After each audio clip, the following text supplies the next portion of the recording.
well, all is well. We here. Yes, yes, Another yes, day, yes, yes. We gonna be all right.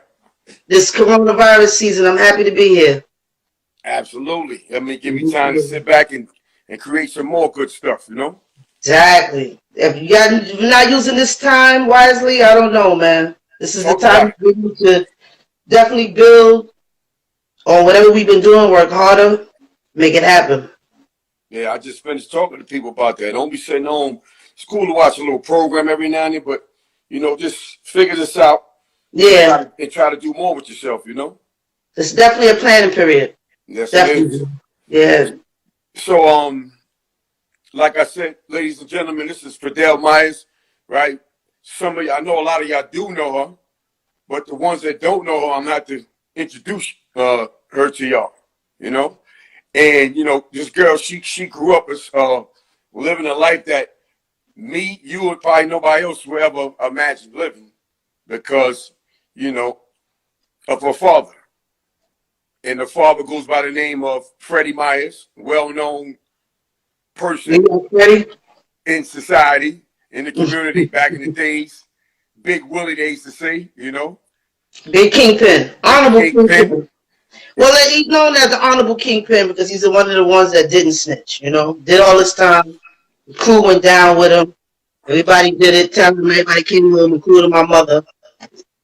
They couldn't break nobody. Good and plenty crew. And that, Good and plenty. Crew was strong, they was loyal. uh-huh. Had a serious brotherhood there, man. Seriously. A lot of them just passed away. Omar, uh, which was the second in charge. My father, he just passed away of coronavirus.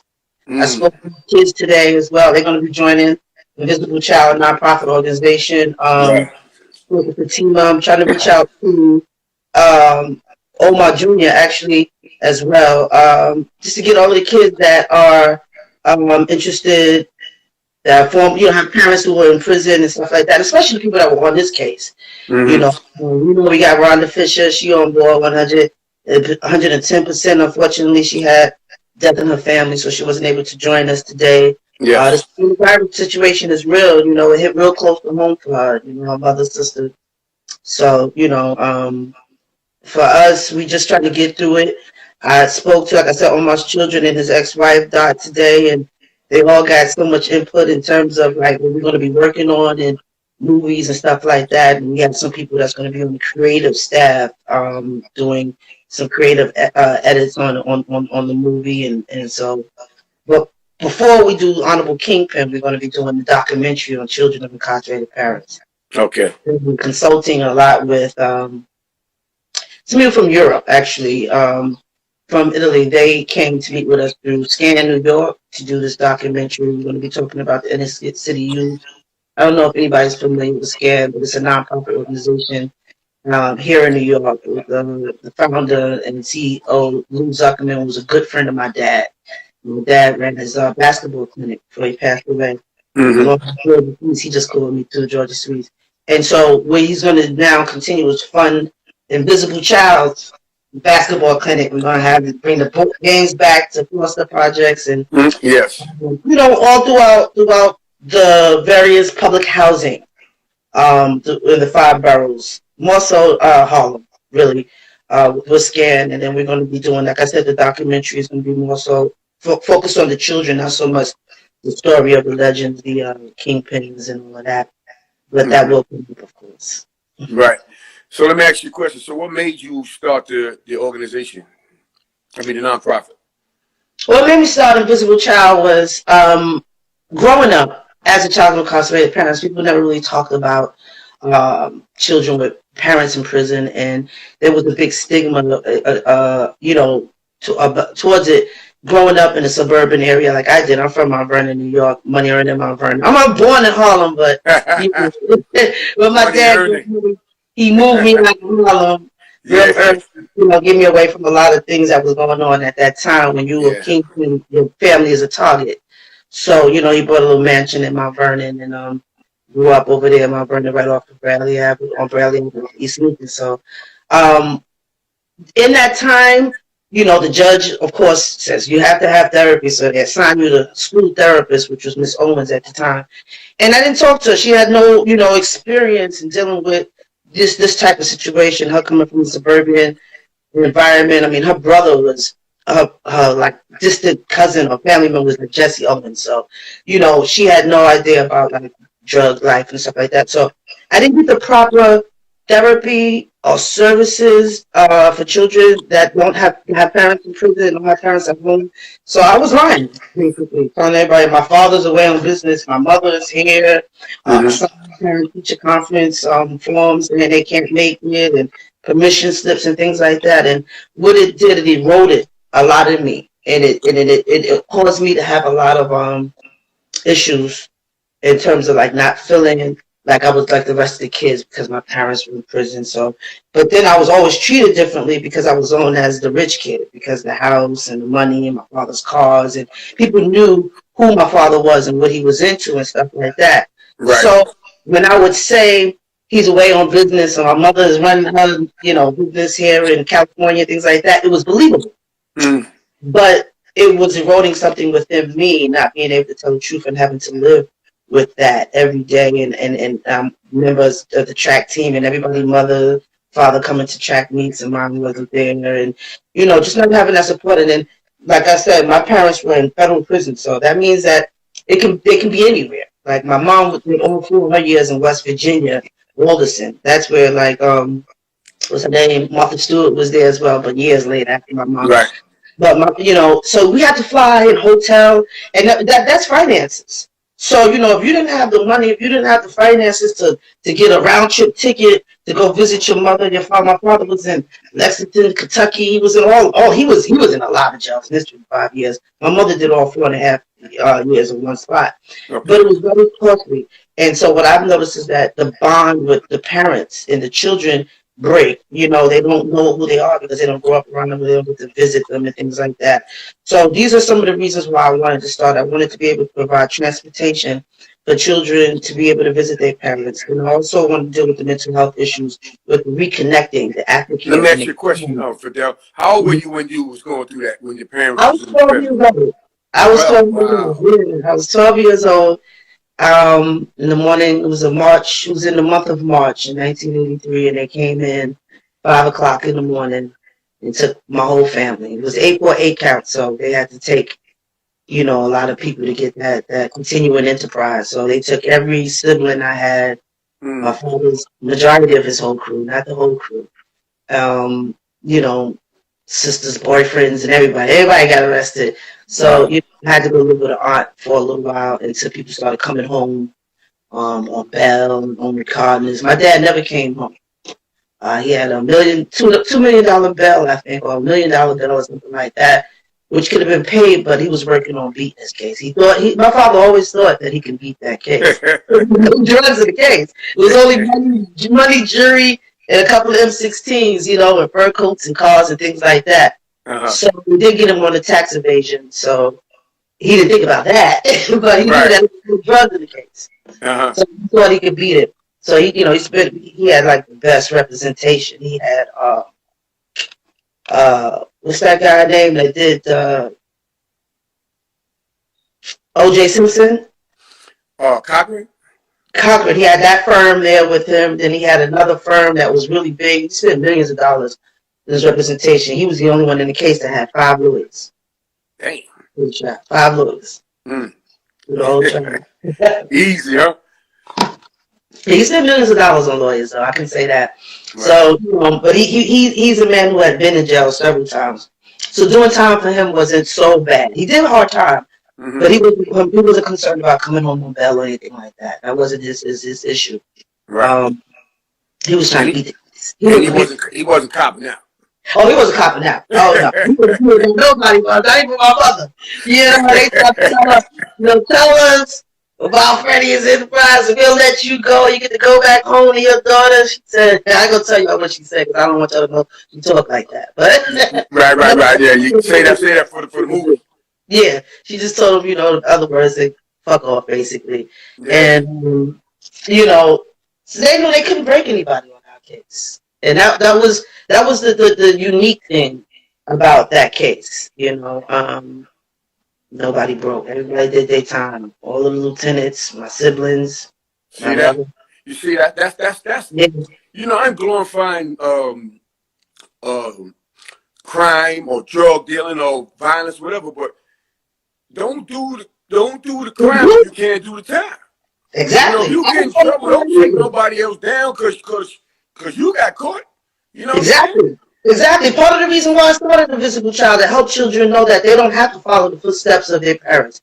If your parents sold drugs or whatever it was, credit cards came, whatever reason why they're in prison, you don't have to do that. Like I didn't have to do that, and I still made it through without the therapy and this, that, and other thing. I joined the military, college, and stuff like that. But there are things out here, and I want to be part of the solution instead of being part of the problem. And that's why I started a Visible Child, so that the kids that think, oh, my father was a bad mamma jamma. He ran 114th Street to 127th Street. Da, da, da, da. You don't have to be that. Mm-hmm. You don't have to be that to be special, to be good, to be a person of honor. You don't have to do that. Yes. That's why one of the main goals of Invisible Child also to allow children to know that there's so many things that they want to present the options for Mm-hmm. them. Let them know, like, I had every opportunity to go that route Mm-hmm. because of how my family did it, because they didn't switch, because of who they were to the various connections, Colombian and I believe Italians as well, all offered me opportunities. Yes.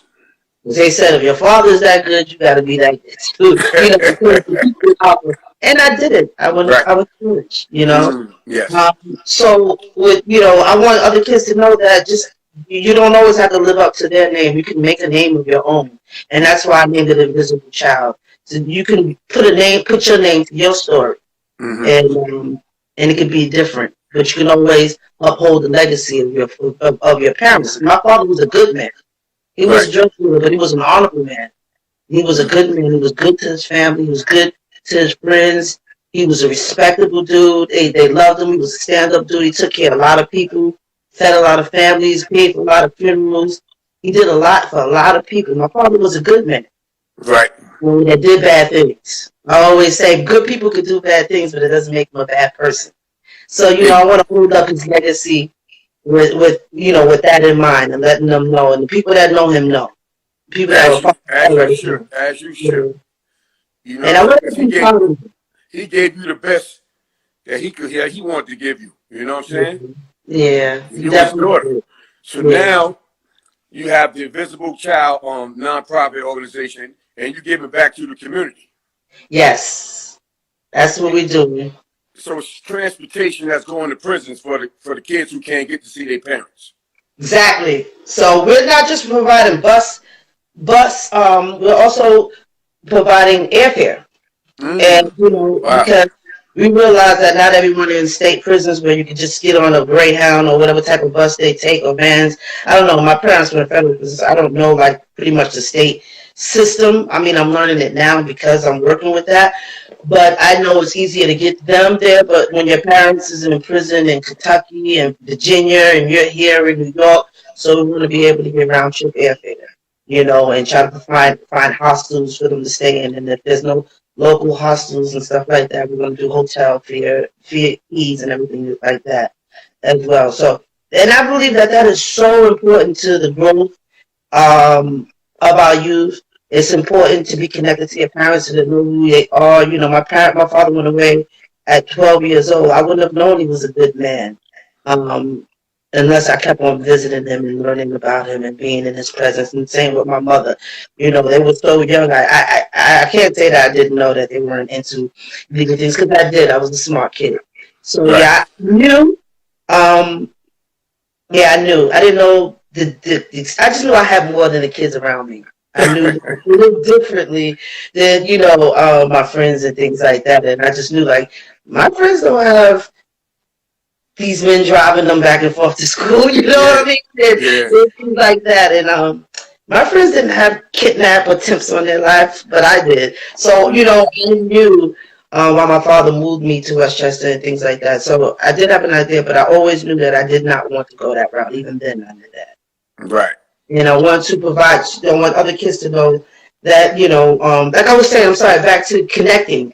And so when you come home, you got to get to know them again. Like when my Mm-hmm. father did 25 years getting home, for me, I was blessed in a situation where I was able to communicate and visit and things like that. But there was still one of the things he said to me that stands out. My father passed away now, but one of the things he said to me, he said, "I see you." And he came home. I was in full military uniform.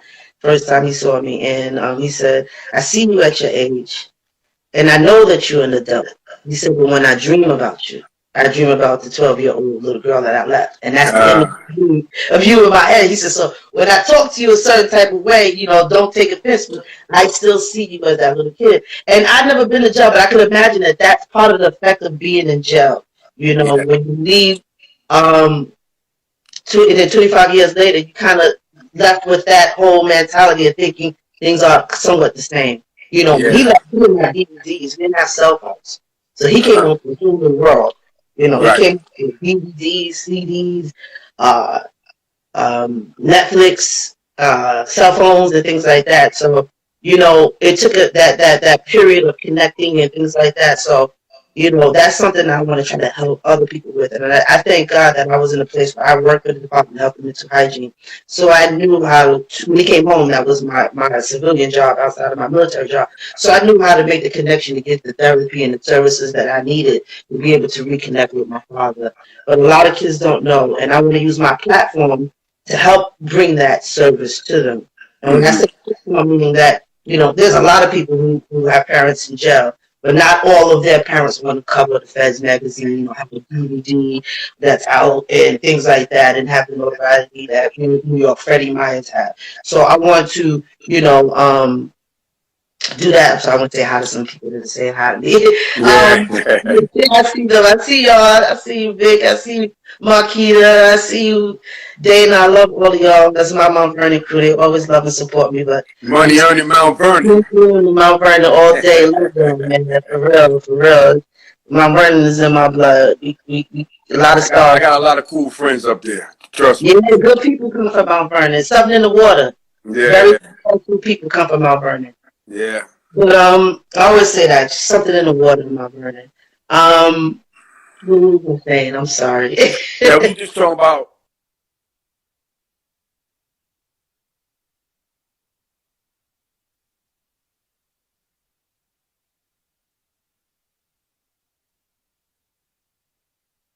I mean, what I want to get back to Yeah. what you were saying, like, cause that's a big thing. You said, so you gonna fly them around. Y'all gonna make it possible for them to fly to whatever prison that their parents are in. Yes. That's big. That's big. It's very big. It was big for me. And then the dealing with the aftercare as well. I remember there was a time when I felt like walking on that visiting floor, I didn't want to leave.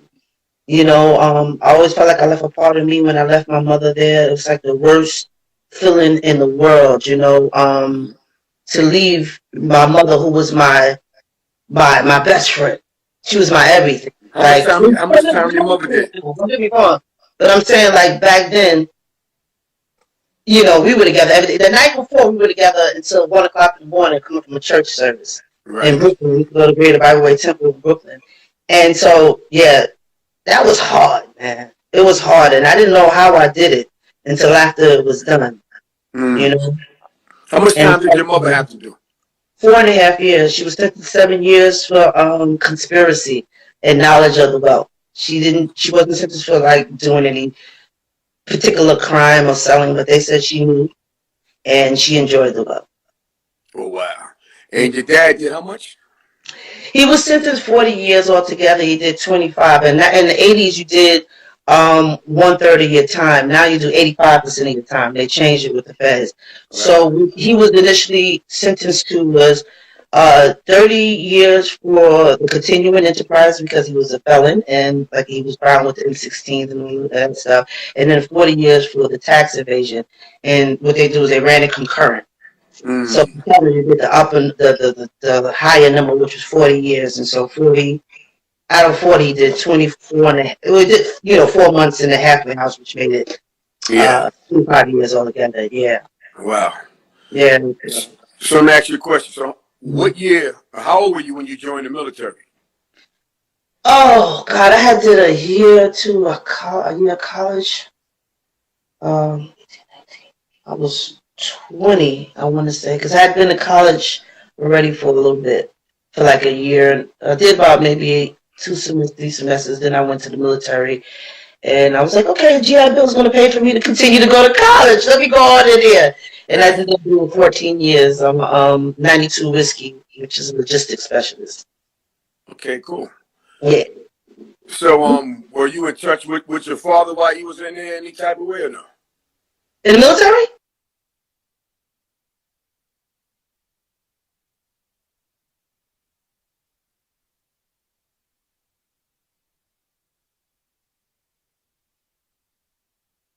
Yeah. Yeah, all the time.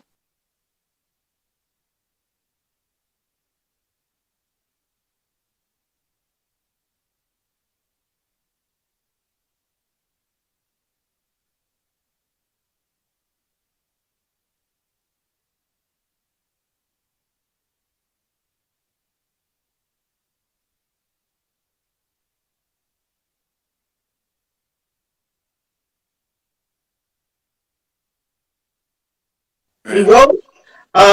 Whenever I was close, visit. All the time, calls and stuff like that. When cell phones hit, you know, I was like, no matter where I'm at, you can call me now. First it was just the beepers and things like that, and see, I'm a Yeah. little right, and go back and forth. Well, my parents went to prison with no cell phone, but when they hit, my mom came home in '87, July of '87, so she was home before cell phones and all that. But yeah, my dad, he had myself, and we always kept in touch. Right. That, he I didn't can like remember. it. I can remember your dad had when I was a little kid. He had like an orange Cadillac. They were riding caddies back then. Yeah, Orange yeah. caddy with like a maroon top. Yes, yes, yes, yes. And whenever you rode up and down Amsterdam, that's Freddie Myers right there. Yeah, then he got into the Mercedes, and then he started getting all the color Mercedes and Uh-huh. dropped the blue one and all of that. That ended up being his thing after a while. Yeah. Hey, my man Mike Dean, what's up, Mike? What's up, Talent? I see y'all. That's your man Talent, Talent from Mount Vernon, right? yes, Talent's in the building. That's my friend. Hey, Mike I Dean said, love the what are Talent. the skills of a logistics specialist? The skills I do have health issues. 9/11 issues, yeah, Mike Dean, yeah. Sarcoidosis from breathing that in. So whoever asked that, thanks for Yeah, asking that that. was Mike, that's Mike Dean. My Okay, man so Mike, yeah. I just answered him. Yeah, so being down there, looking in the DNA section, so I'm sitting there, and I'm guarding the mayor. I'm on the left side, and then one of my fellow soldiers, Garcia, was on the right side. I'm holding F-16, and I'm looking down at him, and I'm saying to him, "You have no idea who was assigned to protect you." My father was still in prison at Wow. 9/11. My father didn't come home until 2004. Yeah, 2006. So I'm sitting myself, I'm like, you know what I mean? Like, if I want to turn this M16 on you and just, you can go home family in prison jail. Like, Oh, you man. know what I mean? And Yeah. I got to protect you day after day. I go to sleep Oh, and I wake up and I know my job was to yeah. protect Giuliani, who put my whole That's a family. weird feeling, ain't it? Man, it was weird, but I got over it. Right. I did my job every day. I showed Yes. up on time and I did my job, and he thanked me, and we shook hands. We actually hugged and everything like that. He appreciated me keeping guard duty on his area, DNA area, keeping him protected and things like that. Mm-hmm. I never told him who I was. He don't remember the 12-year-old girl coming back and forth to trial, seeing him in court. He don't remember that I was Nah, he just. don't remember that. He don't He want to remember that. never asked my name. Mm. Wow. All he had to do was hit Myers and then it'll ring a bell. It's on my Right? uniform. It's on my uniform. Oh, wow. It is on your uniform right here. He Hey, never. it wasn't Oscar Myers. It was Freddie Right, Myers. right, right. You know what I mean? So I felt like I Yeah. was just in a movie back then, but I showed up every day and I did my job as a Yeah. soldier in the United States Army. Yes, It's yes, crazy yes. too, but so those are the type of things that goes undealt with, and you need to get into therapy and talk about these things, and Mm-hmm. you have abandonment issues because now every time somebody tells you that they're leaving, you think they're never coming back because when your parents go to prison and stuff like that. it causes those type of issues within you. And that's what I want to do to help the kids. You know, recent in some of the events that we have, it was just to show the kids that we're here and to raise money so that we can do the transportation thing. So we started out last April. We did a comedy for a cause, and we had a comedy show. And I wanted Talent to be in it, but Talent was performing in Delaware that weekend. You know, him being from Mount Vernon, I figured he would be the best host. But Yes. we couldn't get him, but I'm hoping to get him this year when we do our comedy for a cause. So we had great comedians. It was really nice. It turned out really good. We had Marquita. She hosted the event and she went around collecting donations, selling those beads you get when you go to Mardi Gras beads, and she was Yes. giving her $20. She's a beautiful lady, so you want to give her $20 for beads too. You know what I mean? And so we raised a lot of money in our first event. It put us in a position to be able to pay for our next event, and we were able to do our event in the park for the children. It was called "What About the Children," and we had bouncy parks, DJ, food, music, vendors. You know, your family was there too. Your family was Absolutely. there. Absolutely. I came to that event. That was enough. Yeah, we was doing that to try to make money to provide for the kids, and we were able to do that. We were able to give all of the kids that were registered T-shirts and little Yep. arms. I have my banner with me today, and Uh-huh. did that, and just to let them know we fed them good. We had people in Harlem donate food. Manners donated a couple of trays of food, Yeah. a It couple of was a bars. lot of food. It was a lot Yeah, of it food was that day. nice. Yeah, They it also was. made quotas and cases of water. We thank God this year is going to be a lot bigger. We're going to do it in July. So we are Right. going to do it. And so what I do is I go out and I speak to the kids on career day, which is usually May of every year. We're missing it because schools are closed. So Uh-huh. the principals call me and I go and I speak to them. There's stuff on the website as well as the Instagram. You can see me speaking to some youth in Queens and as well as my hometown, of course, Mount Vernon. Harlem is my home too, but Mount Vernon is where I was raised. So That's where. you did the P. Diddy move. Yeah, exactly. Except for the fact I still acknowledge Exactly. Vernon. I still acknowledge my hometown. I still acknowledge my people from there, and Yeah. I knew where I was fed. Mm-hmm. My church is Yes. in Mount Vernon. My extended family, they poured into me. My parents were in jail. I had people like neighbors that took good care of me, Shawnette, and her mother, Carol Jones, stayed with them for a little bit too. Just not because I had to, but because I wanted to. I wanted to. My house was a mansion. It was beautiful, pool, basketball courts, video game room downstairs, pool tables and all of that, things like that. And I never was there. I hung out with the project. We did it. Wow. We called ourselves the group home kids, and I lived in a mansion.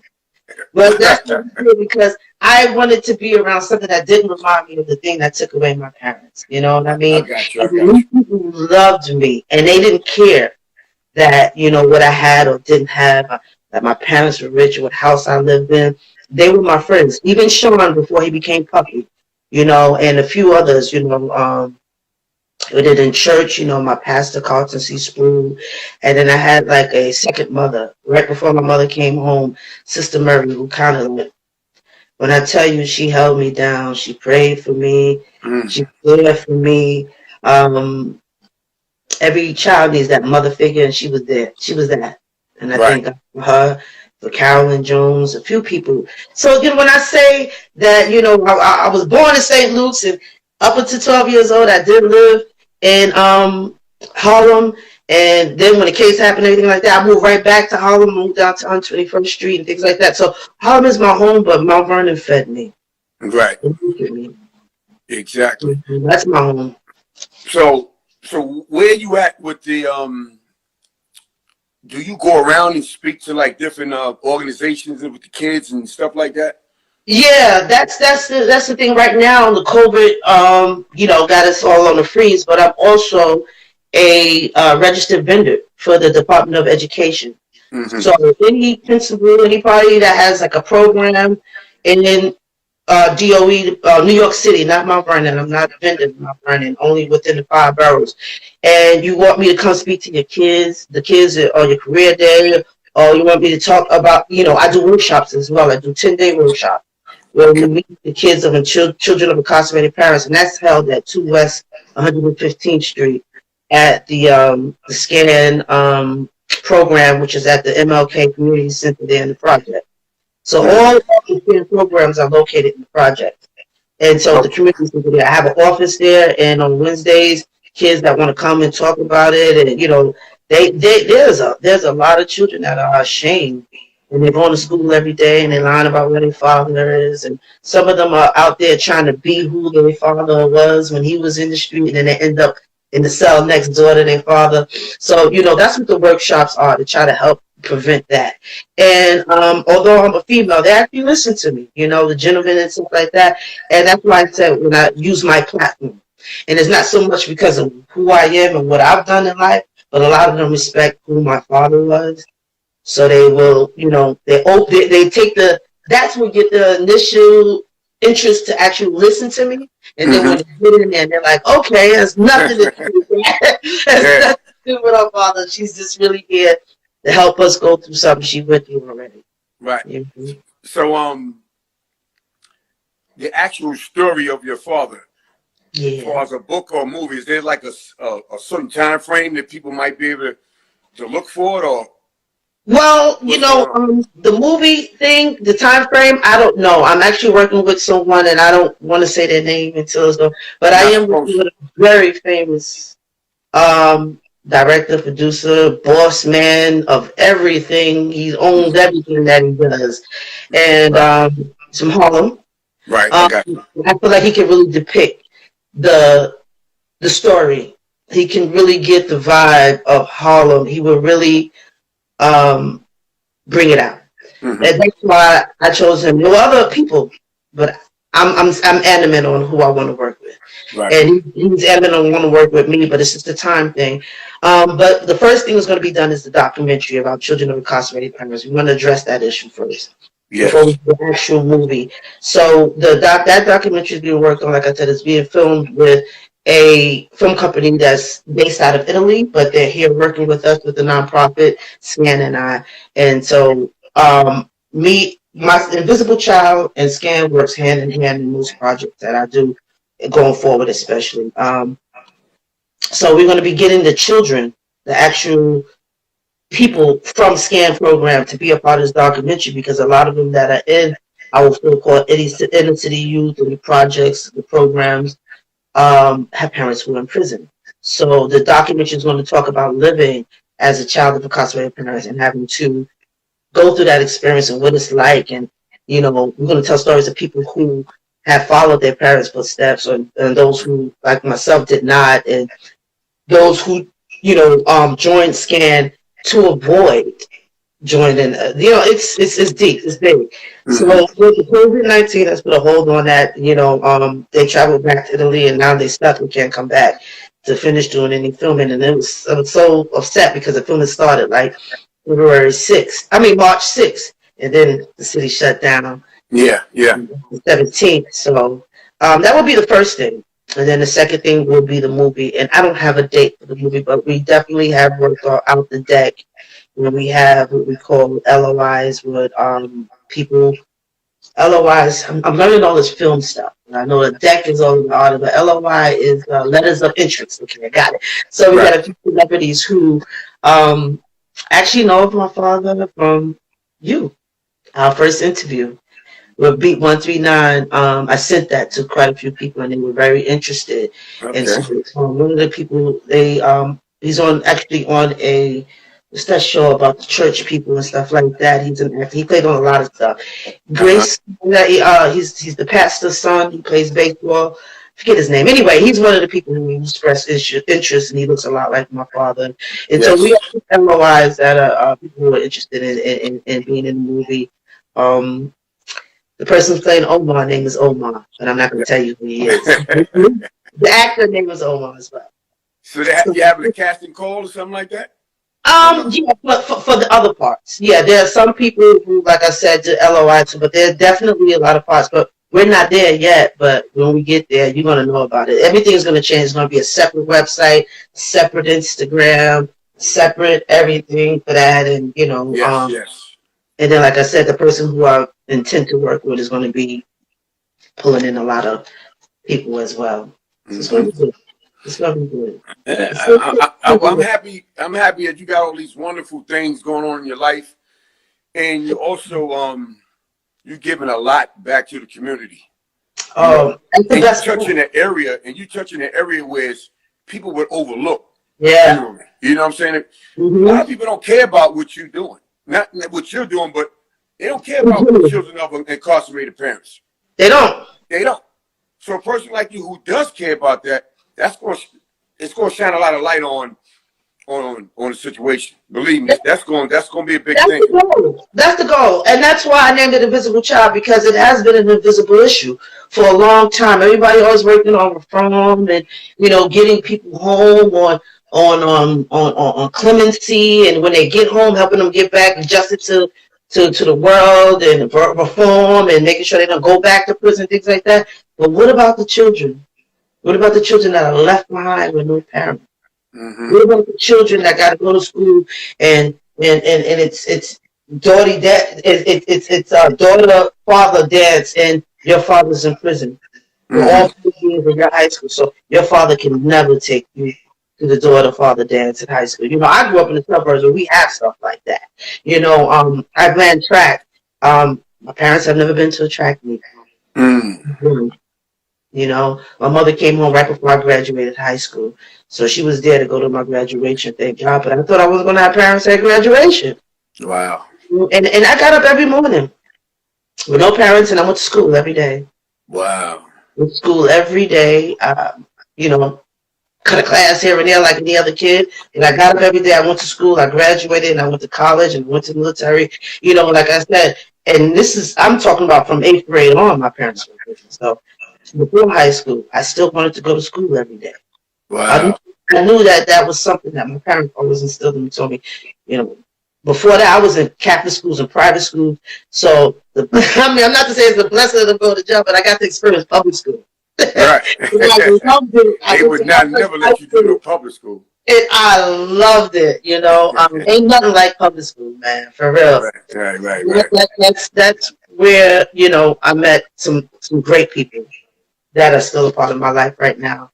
And so yeah, that's the goal, to help. We did over at the Scan MLK Community Center, we did haircuts for all the Mm-hmm. kids. We just was giving out. We figured it was like Easter was about to come. We giving everybody haircuts. Um, girls came, guys came. Wanda was braiding hair. I don't know if you Yeah, see the. yeah. I was gonna ask you about that too, because Yeah, she had the smock with the invisible. this child. Yeah, Yeah, yeah. She was doing yeah. that. I was like, yeah. That was last Cool. year. She wasn't even planning that, but she was like, "I want to braid." So then the guys came. They wanted their hair braided. She braided their hair. And we also have a cosmetologist, and we have another hairdresser for the women. But we weren't able to have the function because of the COVID-19. So we're going to try to put that off. And if they go back to school, and maybe do it as a back to school thing, and we'll do both. We'll do free haircuts, esthetician to do, teach girls how to do hair, makeup, nails, and things like that, as well as do it for them, but also teach them. Mm-hmm. So that's the goal, and that's going to be also from someone who in Mount Vernon who's running a cosmetology department in Mount Vernon High School and has agreed to come along and offer the service for free to help the children. So I thank God for that. My mother was a big influence in my life growing up. Mm-hmm. So, like when I say that Mount Vernon nurtured me, I mean that. They have been really supportive of all this. Yeah. Really. They call it money earning Mount Vernon for a reason, right? A lot of good songs come out Hey, of let me Mount tell you Vernon. something. Heavy D was a real close friend of mine. That was my guy. And Groovy Lou, right? Fellow Gemini. Yeah, Groovy Lou is still my guy. Right. So they're from Mount Vernon. So I used to be downtown with them back in the days. And Yeah. they used to talk about, we should talk that Harlem stuff, a money making Manhattan. He's like, nah, money earned in Mount Vernon. Yeah. Doing that. We make that money though. Yeah. I miss that. That was my man. I got pictures with Groovy and Heavy and all of them. Heavy D lived right up the block from me, so we lived on the same side of town. He Yeah. lived in Camden, and I lived over off East Lincoln. So you know, And yeah. Ruby Lou think he the mayor of Mount Vernon. Huh? Ruby Lou think he the mayor of Mount Yeah, Vernon. yeah. He is though. Everybody love him. He's a good man. You know, he's one of those guys that never did nobody dirty. You know, so he's loved. You know, and he's respected. Well Um, respected. yeah, yeah. He's a good guy. He's a humble spirit. Humble to the Real T. humble. And he don't change. He's the Nah, same dude every day. all the time. And he was this way back then too. Believe it or not. You know, Mm-hmm. I can speak to that. You know, Yeah.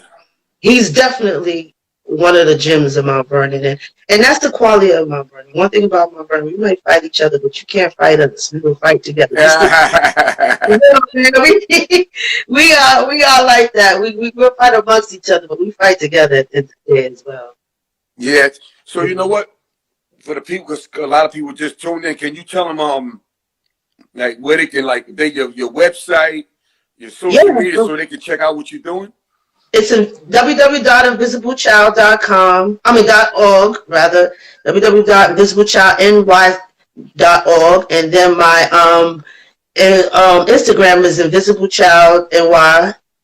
I'm posting it all up so you guys can see. And the Facebook is the same thing, invisible, just invisible child. This is Facebook. Yeah. So that's how you can, be a little bit more about us. The website has our mission statement, as well as it shows pictures and stuff, the stories that I have done, and the services that we provided. In the summertime, we were feeding the homeless down over 125th Street and Park Avenue. How they have a lot of the people who are on substance abuse and things like that. They live over there in the streets. And so we'll be doing that again through Scan. Scan gives these lunches.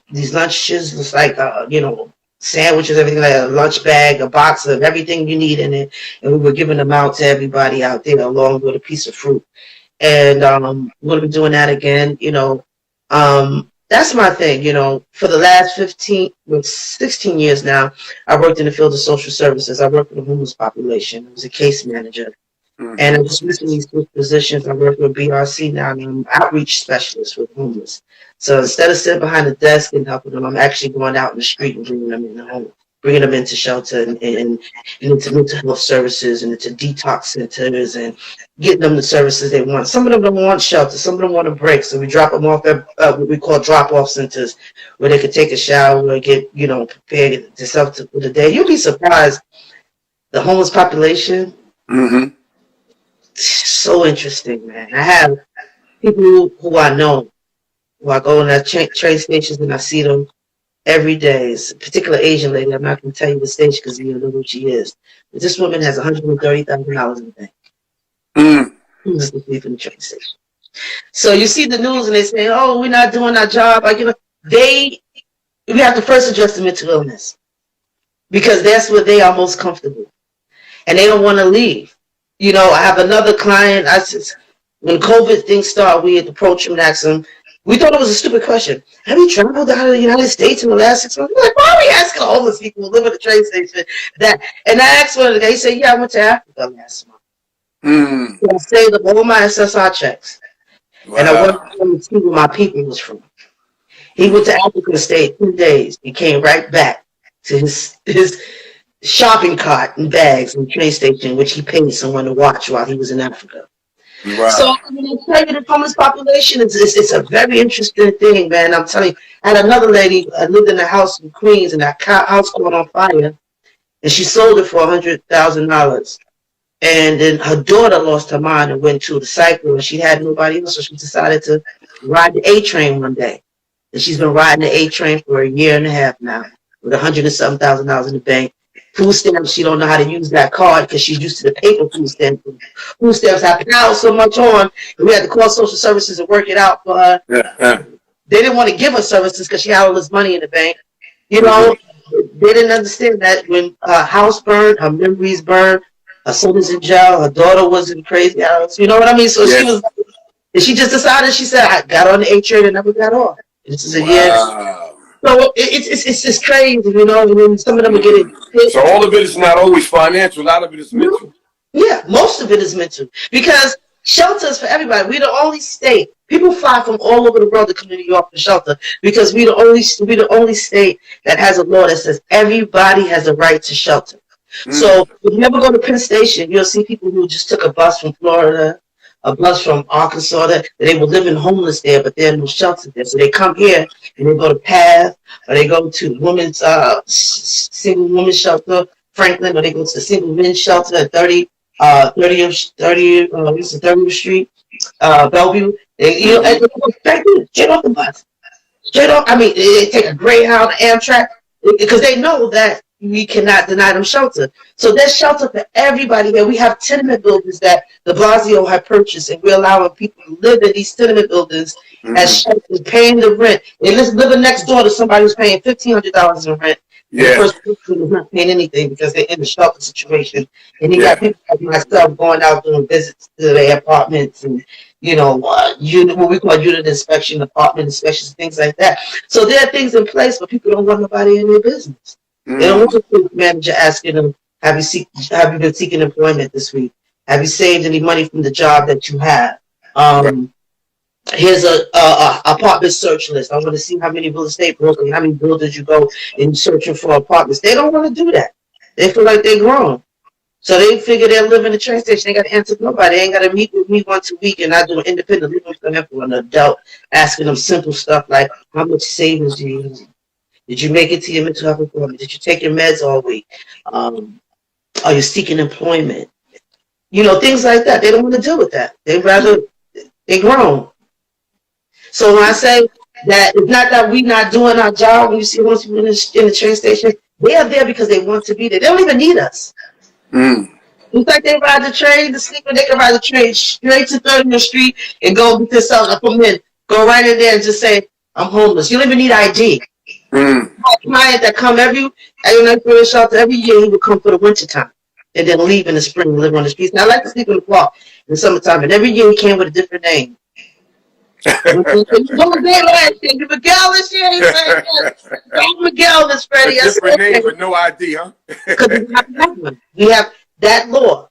Guaranteed shelter. Everybody has the right to shelter. You don't have to have ID.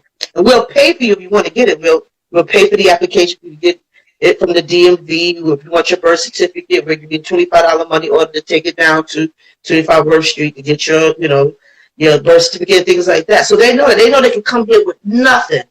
Wow. And we put them on their feet. And now the CUNY schools are doing that. If you're a resident of New York, you get to go to college free at the CUNY schools. So now, you know what they do? Yeah, that's been for a few years now. You want to go to Bronx Community College, City College, Hunter, those are all CUNY schools. So but you have to be a resident of New York, and then you have to work for the city for a few years afterwards. So, people come from all over the world, and they come into shelter. Because that's where the shelter is. In New York. Right. After 3 days of being sheltered, you have to give them what we call a residency letter, proving that their residency is here at this place in New York City. They take that residency letter to their bursar's office, and they go to college for free. They stay in shelter for 4 years. They don't pay no rent, no nothing. The only bill they have is their cell phone. And they go to college for 4 years, they get the job, they move out into their own apartment, because they went to college for free. So you got people coming from all over the world to just suck the juices of my burning. I'm sorry, I love my burning. New York City. New York City. And then you have people who are from New York City who rather sleep on the park bench. Right. Who rather sleep on the train station. They don't know nothing about the laws. They don't even care. No. They don't? No, we told them. I have people that curse me out. I have a lady on 42nd Street. Every time she sees me, get away from me, nigga, bitch. But I'm always offering the shelter because it's my job. You know what I mean? I have to do that. So she knows she's been, they can be telling them, listen, come with us right now. We got a band outside. We take you to shelter. And then the other thing, they want to follow the rules. They have shopping carts. You only allow 2 bags in shelter. So if you got 15 bags worth of stuff, that means you have to get rid of your personal items, basically, and keep your basic essentials to go into shelter. So those are another thing. That's another reason as well. They don't want to give up. I had a woman who her mother passed away in January. And in March, I was trying to get her to go into shelter, and she can't take a shopping cart. It was the only thing she had left. Yeah. It was the only thing she had left from her deceased mother was her shopping cart.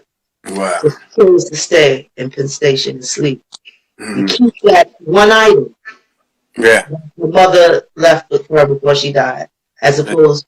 And I asked her, I said, "You want to change your shopping cart in for a hot bed, hot shower, and 3 meals?" She said, "No. Mm. This is all I have left from my mother." Yeah. So, there's a lot. There's a lot to go with it. It's not that we're not doing our jobs, just they don't want it. They're comfortable. Yeah. Like you said, a lot of it is mental. Yeah, that's the big part. The substance abuse. Yeah. They'll get our check, and the whole check is gone one day on whatever drug they use. So they won't be able to pay rent.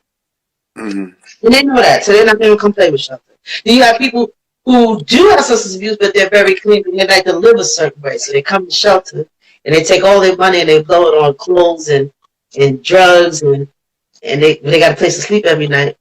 But they got a curfew. So you talk about a 20, 50-year-old man with a curfew. Right. But he good with that. Because he lived with his mother all his life. Yeah. He never had to pay no rent. He don't want to start now. He's going to be fly every day. Mental. All mental, yeah. Yeah. So listen, my girl. I love you. I got to talk to you after the show, right? About some of the things that you're doing. I might want to get involved a little bit, That's awesome. A couple key things that you hit that I'm interested in as far as giving back too. Awesome. That's good. So, we love that. It's the truth. It's the truth. But I want to thank you for tuning into my new show, Vibing with Don Vito. I'm always going to vibe with Don Vito. Don Vito gave me my first interview. Always. You'll know that, right? No matter what. When the movie comes, you get the first interview. There it is there. That's what I'm talking about. That's my word to you. That's what we do. And I'm Freddie Myers, so I keep my word. And let me tell you something too, though. We supposed to have, for you viewers that's on right now, we supposed to have Rhonda Fisher. Right. Guy Fisher's daughter was supposed to have been on the show with us. But he had somebody pass away in her family. Guy Fisher.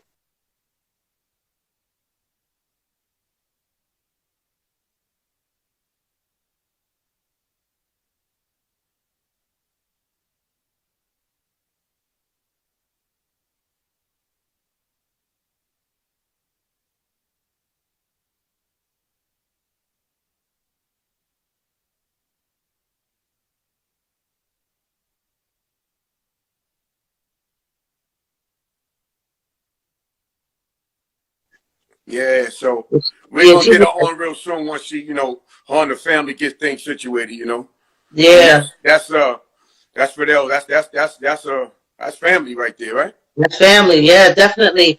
One of the things that her father and my father had in common, they never used drugs, they never drink, and they were honorable men.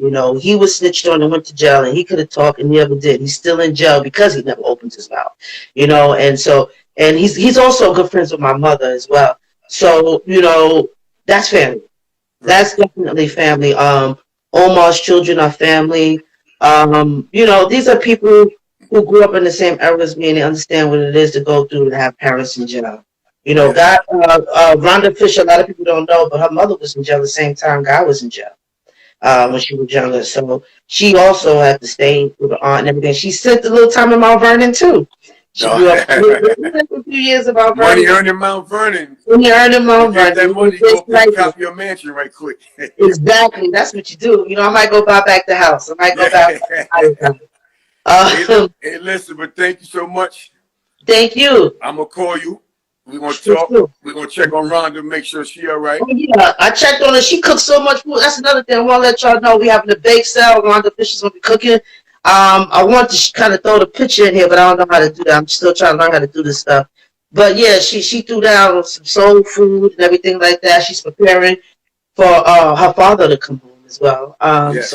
We'll talk more about that. I'm going to let her break that news. Yeah. We're going to save that for when she come on the show. No doubt. Thank you very much. Thank you, brother. I'm definitely going to call you. Thank you. And my man Mike Dean said you were very informative. Put it like that. Thank you, Mike. You said you're a very informative guest. Okay. Thank you. That's one of my longtime brothers there, Mike Dean. Salute, Mike. Love you, boy. All right, Mike, we gotta definitely build. Sound like you got a lot to talk about, and Yeah, he does. I'm Believe me, always we might get open. it in. You know, I appreciate that. I know that's what I Yeah, do. You know what I mean? Because yeah, I have some ideas to help, but there are other people in this world that went through the same thing I did, and they have other ideas and they have other experiences. And I want to know, and I want to know what more can I do. Like I said, I've always worked in the field of social service, helping and giving